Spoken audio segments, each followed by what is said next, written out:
जंगल में सुबह सवेरे ठंडी ठंडी हवाएं चल रही थीं। आसमान पर काले बादल आहिस्ता आहिस्ता जमा हो रहे थे। मम्मा, देखो ना, आसमान पर कितने काले बादल हैं। क्या आज बारिश होगी? हाँ बेटी, मुझे लगता है इस बार बहुत तेज बारिश होगी, इसलिए हमें आज ही अपना घर मजबूत करना होगा। लेकिन मम्मा, हमारा घर तो पहले भी मजबूत है, फिर नया क्यों बनाए? बेटी, पुराना घोंसला सिर्फ धूप के लिए ठीक था, लेकिन तेज बारिश और आंधी इसे गिरा सकती है। समझदार वही होता है जो मुसीबत आने से पहले तैयारी कर ले। फिर हम क्या करें? हम नदी के किनारे से अच्छी मिट्टी लाएंगे, फिर उसमें गोबर मिलाकर मजबूत दीवारें बनाएंगे। मेरी माँ कहा करती थी कि मिट्टी और गोबर का बना घर बहुत मजबूत होता है और बारिशों के लिए बहुत जबरदस्त। वाह मम्मा, मैं भी आपकी मदद करूंगी। रानो चिड़िया और उसकी बेटी गुड़िया नदी के किनारे जाती हैं। रास्ते में उन्हें तोता मिलता है। अरे रानो बहन, सुबह सुबह कहाँ जा रही हो? तोते भैया, बारिश आने वाली है, इसलिए घर मजबूत बनाने का सामान लेने जा रही हूँ। बहुत अच्छा सोचा है, मौसम सच में खराब होने वाला है। इतने में सामने से गोरी कवि भी आ जाती है। अरे अरे, ये क्या रानो बहन, आज मजदूर बन गई हो जो मिट्टी इकट्ठी कर रही हो? गोरी बहन, मैं अपना नया घर बनाने लगी हूँ जो बारिशों में मुझे और मेरी बेटी को सुरक्षित रखेगा। इस गीली मिट्टी से घर बनाओगी?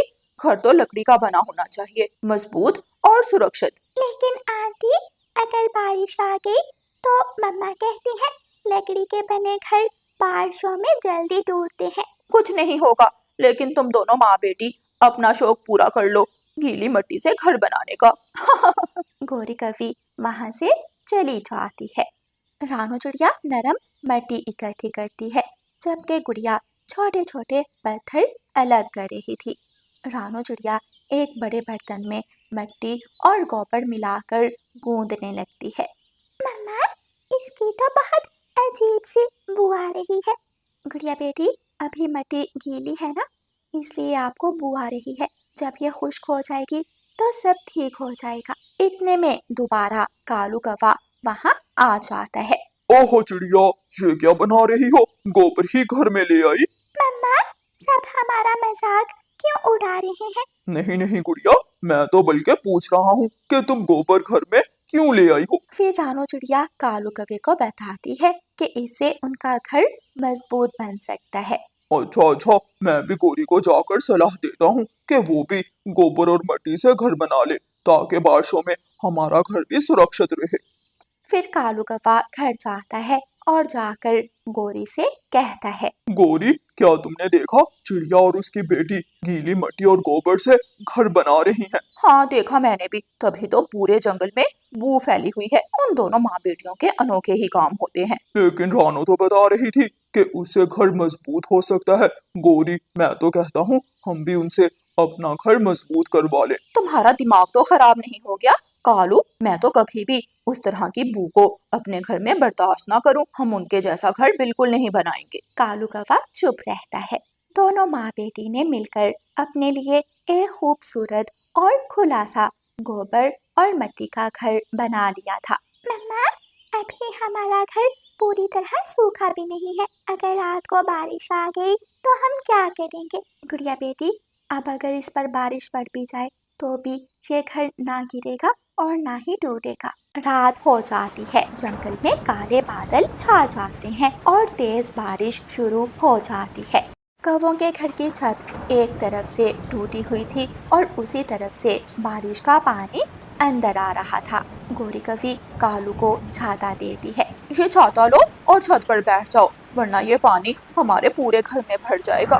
मैंने तुमसे कहा था ना, चिड़िया से घर बनवा लेते हैं। जितना कहा है उतना करो, ज्यादा बातें मत बनाओ, जाकर छत पर बैठ।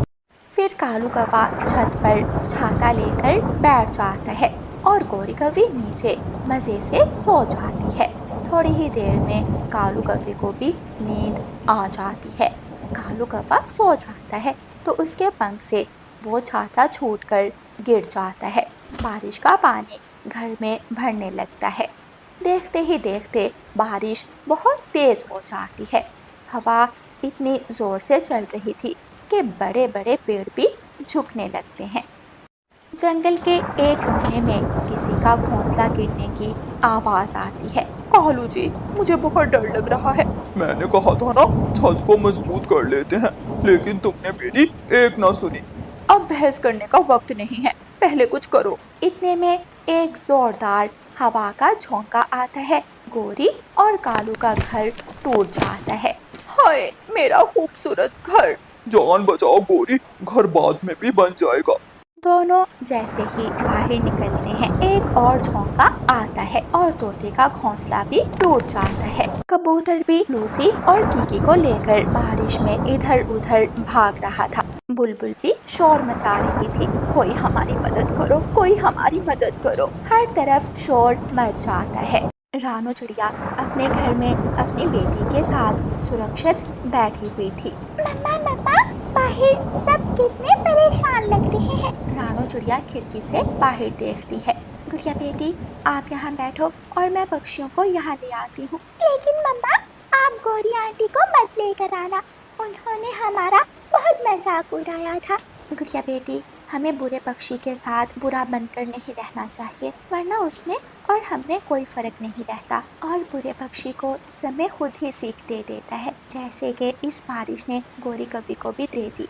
फिर रानो चिड़िया सभी पक्षियों को अपने घर ले आती है। रानो चिड़िया, मैं बहुत शर्मिंदा हूँ। मैंने तुम्हारे घर को और तुम्हें बुरा भला कहा और मुझे इसी घर में पनाह मिली, जिसे मुझे बू आती थी, और जिस घर पर मुझे नाज था वो चंद ही लम्हों में टूट गया। गोरी बहन, आपको अपनी गलती का एहसास हुआ, यही बहुत बड़ी बात है। फिर रानो चिड़िया अपने सभी दोस्तों को घर की बनी खिचड़ी खाने को देती है।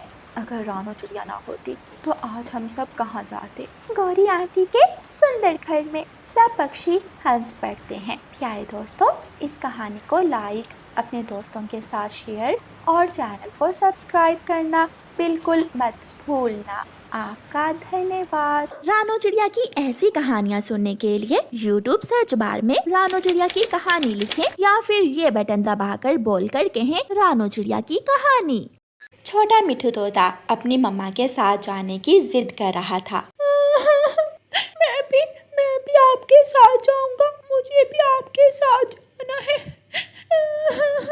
मेरे बच्चे, आप यहाँ ही घोंसले में बैठकर मेरा इंतजार करें। देखना, मैं आपके लिए आपकी पसंद की चीजें लाऊं। तो फिर मेरे लिए खिलौना गाड़ी लाएंगी? हाँ, क्यों नहीं, मैं अपने बेटे के लिए खिलौना गाड़ी भी लाऊंगी और मिठाई भी। अपने बेटे से कुछ बातें करने के बाद मम्मा तोती वहाँ से चली जाती है। अपनी टोकरी उठाए मम्मा चिड़िया ऑटो स्टॉप पर जाती है और कालू कौवे के ऑटो में बैठकर बाजार चली जाती है। भाई साहब, वो खिलौना गाड़ी दिखाना मुझे। मम्मा तोती एक दुकान से खिलौना गाड़ी उठाकर देखती है। हाँ, ये तो बहुत अच्छी है, ये मेरे बेटे को बहुत पसंद आई। मम्मा तोती खिलौना गाड़ी ले लेती है और अपने सामान की टोकरी में रखती है। फिर मम्मा तोती अपने बेटे की पसंद की मिठाई लेती है। सारी चीजें लेने के बाद मम्मा तोती वापस जाने की तैयारी करती है। मम्मा तोती स्टॉप पर खड़ी थी। वो बेखबर थी, वो नहीं जानती थी कि उसके साथ क्या होने वाला है।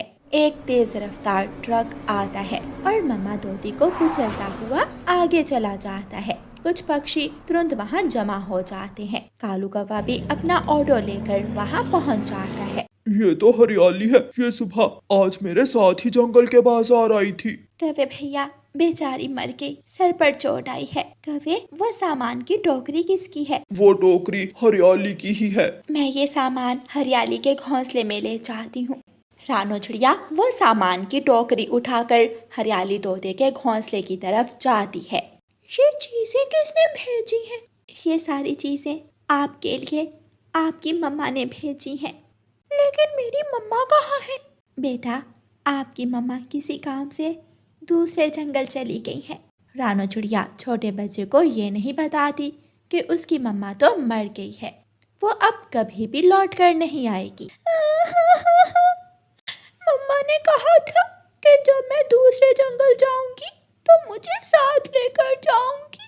मैं नहीं बात करूंगा मम्मा से। मम्मा ने मुझसे झूठ बोला, बाजार का बोलकर मम्मा दूसरे जंगल चली गई। रानो चिड़िया छोटे बच्चे को रोते हुए देखकर बहुत दुखी होती है। शाम हो गई थी और रानो चिड़िया को अपने घर भी जाना था। वो सोच रही थी कि उस छोटे बच्चे को अकेला कैसे छोड़े। बेटा, आपको यहाँ डर लगेगा, आप मेरे साथ मेरे घर चलो। नहीं, मम्मा जब जाती हैं तो मैं पहले भी घोंसले में अकेला ही रहता हूँ, आप जाइए। रानो चिड़िया वहाँ से चली जाती है। ऐसे ही रात हो जाती है। रात होते ही अंधेरा भर जाता है। छोटा तोती का बच्चा घोंसले में अकेला था। उसे बहुत डर लगता है। वो रोने लग जाता है। मम्मा, मम्मा, आप कहाँ हैं? आपका बच्चा घोंसले में अकेला है। मम्मा, मुझे डर लग रहा है। रात की खामोशी में छोटे बच्चे की रोने की आवाज जंगल में दूर तक जा रही थी। मम्मा, ये तो छोटे मिट्टू की रोने की आवाज़ है। हाँ गुड़िया बेटी, उसकी मम्मा आज मर गई है, लेकिन मैंने उसे नहीं बताया। वो अपनी मम्मा का इंतज़ार कर रहा है। मम्मा, कब तक, आखिर कब तक हम ये बात छोटे मिट्टू से छुपाएंगे? मेरे ख्याल में हमें छोटे मिट्टू को सच बता देना चाहिए। बेटी, मैं डर रही हूँ। वो छोटा है, वो कैसे खुद को संभालेगा। मम्मा, जब मेरे पापा मुझे छोड़ कर गए थे तो याद है, मैं बहुत रोई थी। और फिर दूसरे दिन जब पापा मेरे सपने में आए तो पापा ने मुझसे कहा कि मैं दोबारा लौट कर आऊँगा। ऐसे ही एक दिन छोटे मिट्टू की मम्मा भी दोबारा लौट कर आ जाएगी। गुड़िया बेटी, आप मेरे साथ चलें, हम छोटे मिट्टू को अपने घर ले आते हैं। फिर गुड़िया अपनी मम्मा के साथ जाती है। दोस्त छोटे मिट्टू, चले, मैं आपको लेने आई हूँ। नहीं, मैं अपना घोंसला छोड़कर नहीं जाऊंगा। जब मेरी मम्मा आएगी तो वो कैसे ढूंढेगी मुझे? बेटा, जब आपकी मम्मा आएगी तो मैं बता दूंगी उसे। सच? क्या आप सच में मेरी मम्मा को बता देंगी? हाँ, मैं भी बता दूंगी और मम्मा भी। फिर वो छोटा तोती का बच्चा गुड़िया और रानो चिड़िया के साथ उनके घर चला जाता है। गुड़िया छोटे मिट्टू को अपने साथ अपने घोंसले में लिटा लेती है। दूसरी सुबह जब छोटा तोती का बच्चा सोकर उठता है तो वो अपनी मम्मा का पूछता है। आंटी, क्या मेरी मम्मा आई थी? लेकिन रानो चिड़िया खामोश थी। आप मेरे साथ चलें, मैं आपको आपकी मम्मा के पास लेकर जाती हूँ। गुड़िया छोटे मिट्टू को अपने साथ ले जाती है। गुड़िया अपने सभी छोटे दोस्तों को इकट्ठा करती है। छोटे मिट्टू, हम सब आपके दोस्त हैं। हम हमेशा आपके साथ रहेंगे। मुश्किल वक्त, दुख और सुख आते जाते रहते हैं। गुड़िया, लेकिन आपने तो कहा था कि आप मुझे मेरी मम्मा के पास लेकर जा रही हैं। दोस्त, आपकी मम्मा अब कभी लौट कर नहीं आएंगी क्योंकि आपकी मम्मा मर गई हैं। जग्गू कौवा छोटे मिट्टू को सच बता देता है। ये सुनकर छोटा मिट्टू फिर से रोने लग जाता है। दोस्त, हम सब दोस्तों ने फैसला किया था कि हम आपको सच बता देंगे। हौसला करो, मेरी तरफ देखो। मेरे पापा भी तो मुझे छोड़कर चले गए थे। और मेरी मम्मा भी। अगर ऐसे रोते रहोगे तो आपकी मम्मा आपसे नाराज़ हो जाएंगी। छोटे मिट्टू के सभी छोटे दोस्त छोटे मिट्टू को हौसला देते हैं और उसे अपने साथ आमों के बाग में ले जाते हैं। छोटा मिट्टू अपने दोस्तों के साथ खेल रहा था क्योंकि उसके दोस्तों ने उसका दुख बांट लिया था। प्यारे दोस्तों, हमेशा दूसरों का दुख बांटें क्योंकि दुख बांट लेने से दुख कम हो जाते हैं। और प्यारे दोस्तों, इस कहानी को लाइक, अपने दोस्तों के साथ शेयर और चैनल को सब्सक्राइब करना बिल्कुल मत भूलना। आपका धन्यवाद।